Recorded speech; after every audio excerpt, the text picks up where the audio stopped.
lot with children. So this is a forte. Webima, good morning. How are you today? I'm good. I'm crushing on you. Oh my God. Oh my crush for today. She's a crush. Yeah. Okay, I'm crushing on myself. Thank you I'm crushing on Thank you. you so much. Oh my God, Remy, I think I'm very going to well. dress like this anytime I have an important outing. Probably I have to go and speak at any event or something. You get the reason why we do it now. So you ladies make me feel You so get. good That's and why some of us confident don't do the in dresses, the corporate dresses any longer. It's too basic for my liking. They're too basic. Thank you so much. Okay. Thank you very much. You see, this topic is so dear to my heart Because it took me back to me growing up. you were. I like to Are say you one of the monsters? I was never a monster. In fact, I was neither here nor there. Oh.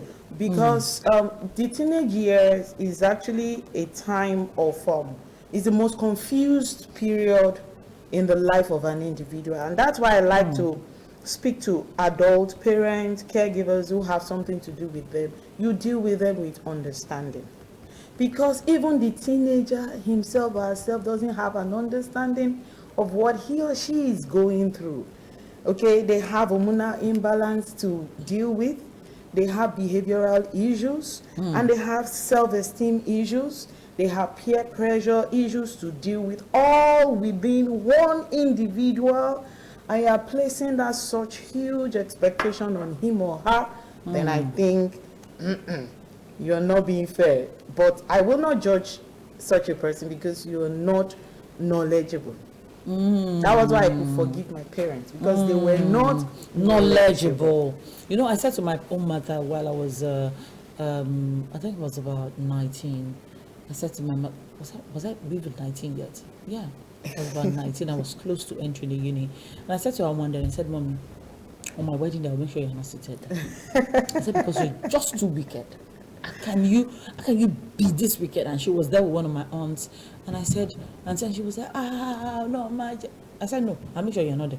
I'll just get married somewhere. You see, one thing is that you see, the teenage year is between 13 officially and 19. But that teenager is in the middle. He's not a child, he's not an adult. So it's just like a toddler, he's being. toddling. So this moment he behaves like a child, the other moment he's behaving like an adult. So as a parent or a caregiver, you need to know the personality you are dealing with per time. Because apart from the hormones that determine their emotions, their responses, and their outlook, and the way they behave, okay, there is also the place of self-discovery.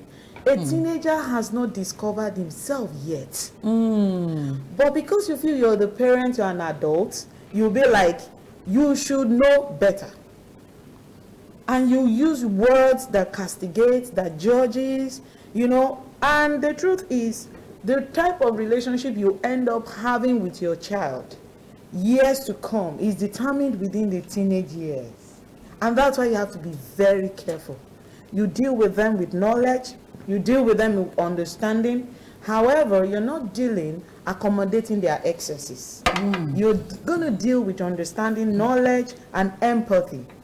Why? Because if you flick back how you grew, nobody dealt with you with empathy. Everything was on you. Then if you now have, if you now have, we will now look at it positionally. If you were the first child, the first female, the first whatever, and you are in the teenage years, you have a lot to deal with. Okay? But the truth is, today, you are the model, you are the scapegoat. You are the one they beat the most. Yeah. You are the one they used to practice parenting. You're like, why? It's not me. And if you are not careful, if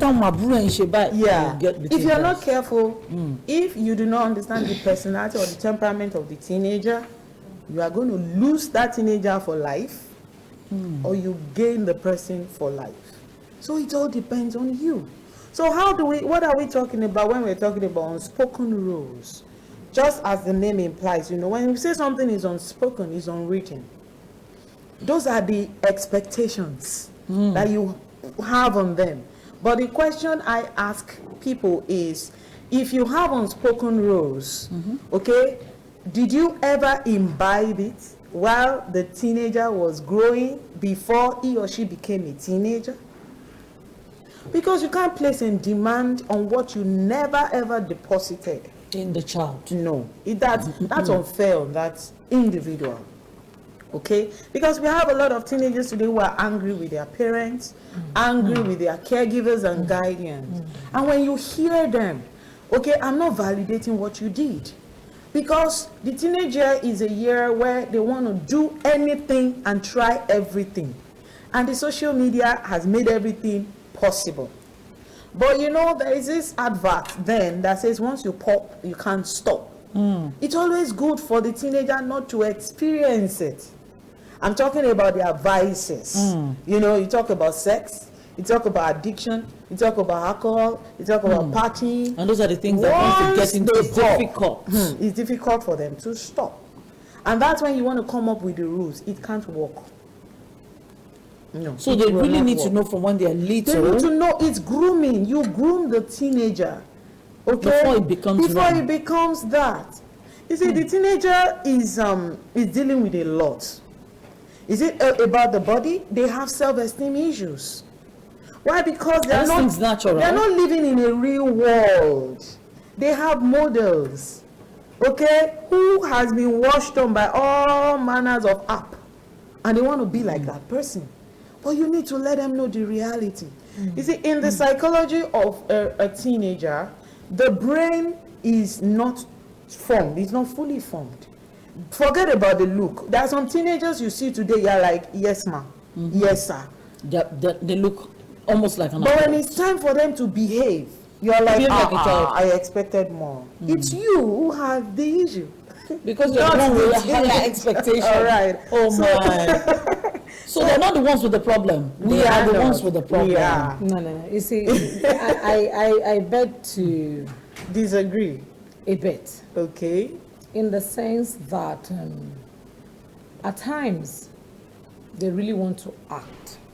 Yes. Yes, they really want to. When I say they really want to act, They want to behave. they want to act their age. Okay. You know, and acting their age most of the times is getting out of bounds. Still part of the confusion. Exactly. So It's still part of the confusion, self-discovery. Yeah, so yeah, that's what I'm saying, that it might not necessarily be that it is you, the parent, that is at fault here, that is the problem here. Okay. But the fact just remains that the teenager will act a teenager. All right. So, but the way you handle it now is what matters. And that's where I like to say that a teenager did not elope into being a teenager. It was a progression from babyhood, childhood, and then teenage. So whatever behavior you see in a teenager is a combination of what the adults has put in him or her. from when they're little. So usually I tell you, it is never the teenager's fault. We know there is a place of environment, there is a place of background, but the teenager did not elope. He or she metamorphosed into that teenage groove. And there is a place of peer pressure. Yes, there's There's a place, which is the most important, because almost, always at that age, they are with their peer. And now that they're not even with their peers, they're with apps, they're with I like TV. to say that we have peer pressure is peculiar to all age groups, but it's more intense with the teenager because we have not gotten to a point in this environment where you realize that, number one, the teenager is an individual. Okay, but is an individual who doesn't have all it takes, the capacity to lead himself yet. So we have a lot of heavy expectations on them. We have some teenagers today who are breadwinners of their family, Which is not supposed which to is be. not supposed to be. So when that teenage hormone sets in, he or she just misbehaves, and you're like, you drive a car, for God's sake. You do this, you do that, you were not supposed to. You see, we need to understand that the brain of the teenager is neither that of a child and is not yet an adult.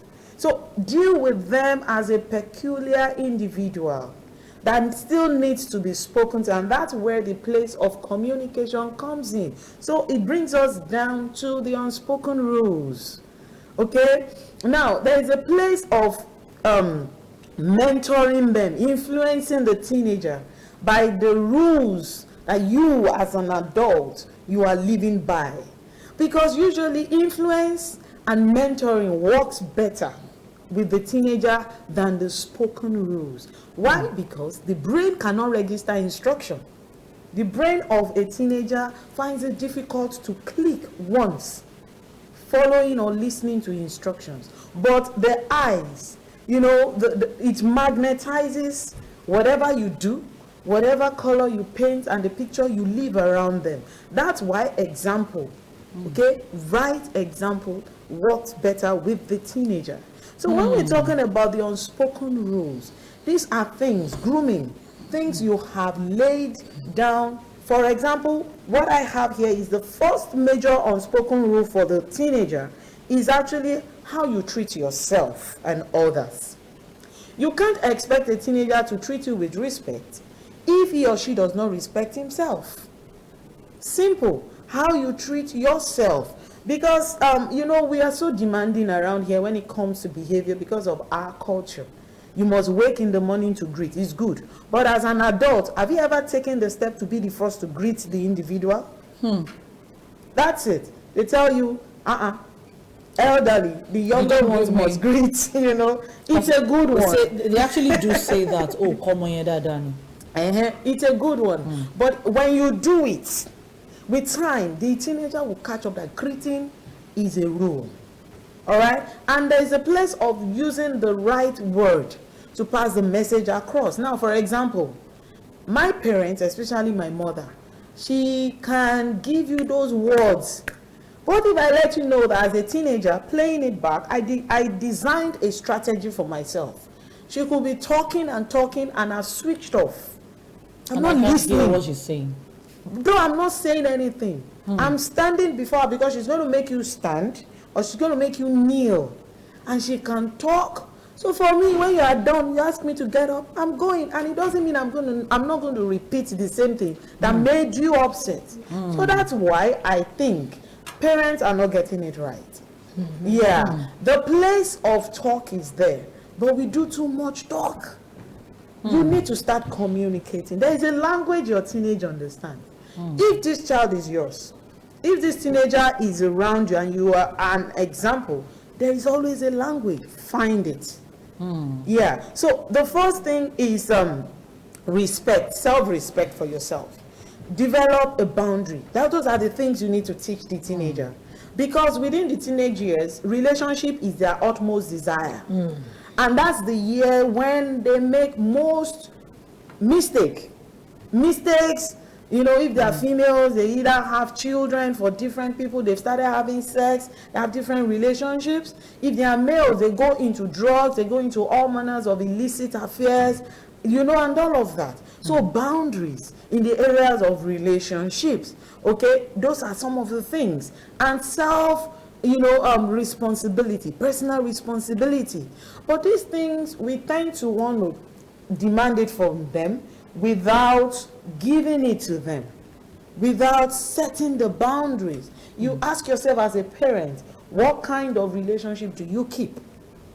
What kind of boundaries do you have? What kind of personal or self-discipline do you still stay in bed till 9 a.m. and you expect your teenager to be up to do the chores around the house? Who are you as a parent? So, you know, most times I say it's usually not their fault. But the truth is, if you expose them to 5%, they are going to give it to you back in 20%. That's what you're getting. So, and one thing people should know is, for the teenager, two strong hormones, the testosterone and the adrenaline. So they Those have a are lot of the energy. two major powerful hormones you're dealing with. Yes. So you need to know what you're dealing with. You need to know. They will talk to you without thinking about it. So I've dealt with teenagers who hit their parents, and they tell you, I didn't know when I did it. The rush of hormone is there because they are short-lived with their temper, and you have some who are just withdrawn. That's another thing you're dealing with. So you need to know how I to. think that's the stage that I am. You need to know how to Today, sandwich them. the morning, my daughter is bright, bubbly. Then she comes back from school and she becomes a recluse. And you're like, what happened? What happened? And she's just there. But I discovered that truly they model themselves after you. Yes. So, it's really strange to me. David, I had a conversation with David, one of our directors here, at about 1 a.m. last night. And he was asking me, Auntie, what are you doing a week? And I'm like, I'm working. You know what I discovered? Because I work late into the night, my daughter now reads at night. Simple. So at about 12 a.m. last night, she came into my room and she was like, Mommy, I'm just confused about the subjects that I'm doing in school. And she started talking to me. When I finished listening to her, when she saw that I wasn't listening fully, I was still pressing my phone. She was like, Mommy now. So I had to drop the phone. And then we had a conversation. And I'm like, okay, do you want to do this? For somebody who doesn't love maths, my daughter wants to do further maths. And I'm like, really? Further maths? And she was like, since it's an optional class, you know why it was strange to me? I did the exact same thing to boost my own mathematics score while I was in secondary school. So I started watching. I've never told her the story before. I didn't even tell her. So when she said, I said, how did you find a class? How do you find the class now? Is it interesting? She said, maybe it's further maths is even more interesting than maths regularly. So, I figured out that, okay, so in a sort of way, there's a pattern. You see, let me tell you something. There was a day I was home. My daughter, she sat in she took a position in the home. So I passed. I saw her look. I came back, I observed it. And what if I let you know that was exactly the way I would sit in that position. Do you get it? So I could see that it's not really about the gene. It's not about the blood. It is about the influence. And that's why I talk about peer pressure. No, but at times it could also be a little bit of the gene. Yes, we're not disregarding the biological aspect. It could, because a lot of things, you just say it comes natural. Yes. Even in the character. Yes. So it could be, now, for the excess of it, or it being not enough, is what, as a parent, you should be able to. And then I like to say, as a parent, know yourself. Exactly. Don't ever be too super mommy, super daddy. Share your story. Let them know things that you struggled with. Exactly. And don't sound like I am super. This thing you are doing, I'm letting you. How did he learn you for you? As a parent, that you got to know that what I'm doing will learn. No. Tell me, let's talk. Then you will discover that your child will ask you questions. It's easier to mentor them and to empower such a child. When you have conversations that are real, share your story. I strongly feel that, even when you have the rules, because it's something that has worked for my son. My son is, people say he's an introvert. He doesn't talk. Really, he doesn't talk. Okay. But he talks. Yeah. I like that. He doesn't talk, but he talks. He talks. He communicates. He connects. Yes. When it's time to have a conversation, we'll come bring forward. So his dad, he doesn't talk. To me, he talks. Yes. And when he's with his peer group, he talks. And somehow I discovered, despite him being a quiet boy, very quiet boy, he's a quiet boy, but he's quick to anger, which is a part of him that you could be his friend for 10 years and you will not You will never know. you will not know. There was a day in a school when he was still in secondary school, and the principal called me and said he did something 2 weeks ago in the class, and even the whole class, they were shocked that Braid could do this. You know, he just stood up and he gave a boy a slap, and the principal said that his hand was Showed there. yes. One thing I want to say And is, the whole class were like, instead of facing him, were like, what did you do for Braid? Or what did you do to Braid? You know, everybody was facing the other guy. That, what did you do to Braid? What did you, instead of facing Braid, that, why did you slap him? But at the end of the day, as long as he was, you know, with his reaction, at the end of the day, the boy actually, you know, went beyond boundaries. one thing So you see, that's one part that everybody do not know. you see, let me say something in that regard. Don't ever be shocked or surprised at a teenager's reaction because they are not predictable. Exactly. You see, you can't determine fully the personality of your teenager, but you can pick, okay, the predominant personality. Exactly. You know, these things are very simple, but it's difficult for people who are not knowledgeable, who are not ready to help a teenager become a balanced adult. A lot of adults we have today, if they have somebody who could just help them within their teenage years, they would have been a better person. Exactly. You see, and something parents fail to do, to most especially teenagers. We can easily tell the babies, the younger one, oh, I'm sorry. That's But why- don't apologize. That's my next thing. But to your here. teenager, you find it difficult to say, I'm sorry, I was wrong. Now, I said part of the unspoken rules is to teach them manners. Thank you. I am sorry. Excuse me.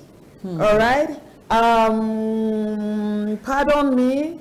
And the simple way, even when you're wrong, all right, taking Apologize. responsibility. Don't corner it. But the teenager sorry, cannot do that. If you, as an adult, you Exactly. don't do it. Exactly. Okay, you must be able to, when you're wrong as an adult, you must be able to tell your child, Exactly. I am I do wrong, I that. was wrong about you. I was wrong about that, I'm sorry. I'm sorry. See, that thing goes a long way. The child will realize that if the high up and mighty mommy or daddy could do this with me, then I should be able. It's going to be a natural thing within their sphere of, association and friends. Now, parents need to understand there's a difference between sorry and I am sorry. You could say sorry. That's the masculine part of sorry. I am sorry. masculine part of I'm sorry. I am sorry means I truly take responsibility for it. In fact, I go the extra mile to even say I was wrong. I was Yeah. actually wrong. Yeah. You were right. Exactly. And you see, my children, they have this thing of even before you learn, say, okay, it's okay, mommy. It's like it's just okay Yes. for me. And always create room for communication time. Okay, it doesn't have to be lengthy. It doesn't have to be all the time, but there must be that time when you connect. With them. Because the brain, the psychology of the teenager, you think the person wants to go all over and all of. The person is looking for connection. With somebody. It's looking for connection. That's why they get it all wrong. We need to take this conversation forward. Unspoken rules about raising teenagers is the conversation we've been having just this morning. And we will definitely keep talking about them, for they are a class of people that must definitely get the best. We must invest the best in them so that they become better young adults and then better adults, as it were. And then we're moving forward this morning, and we're moving to another very pertinent topic. Depression and introverts. What exactly is the connection? We'll be back with Omolola